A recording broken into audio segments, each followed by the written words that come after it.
Ahoj, máme za sebou prvý svetový pohár v Östersunde.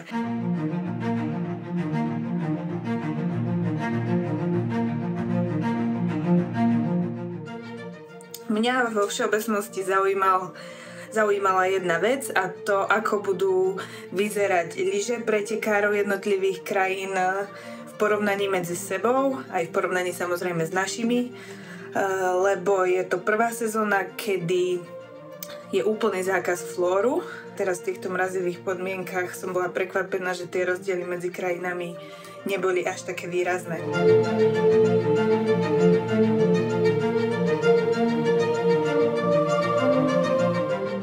Začali sme 17. miestom v single štafete. V tejto štafete ma potešil výkon Majky Remeňovej, ktorá naozaj dobre strieľala a vďaka tomu sme sa prepracovali na 17. miesto. Myslím si, že to 17. miesto je taká aktuálna realita takéhoto zloženia štafety.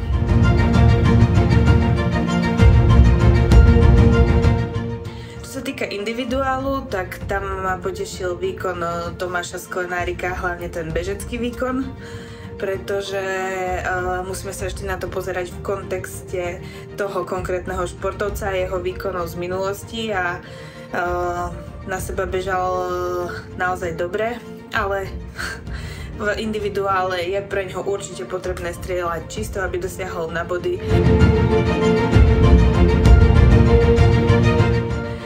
Za mňa baby podali veľmi pekný, suverénny výkon na strelnici, kde to boli dobré strelby, rýchle strelby. Vieme, že v behu oproti svetu ešte zaostávajú a ja pevne verím, že im takáto dobrá strelba v štafetách vydrží počas celej sezóny a že v behu budú postupne napredovať. Ema Kapustová zažila pekný debut vo svetovom pohári, ktorý nebol v tej štafete žiadnym prepadákom, ba priam naopak.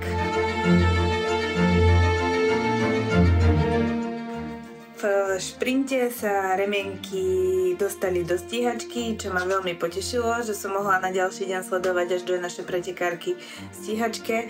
No bohužiaľ v stíhačke sa im nedarilo.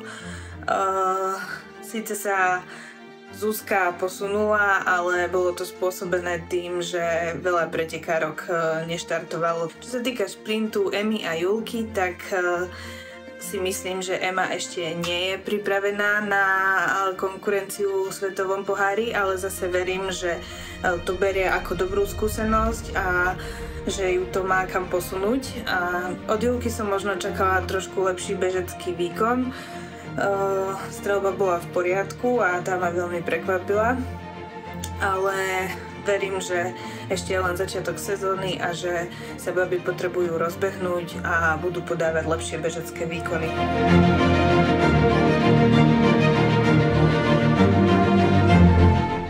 Čaute.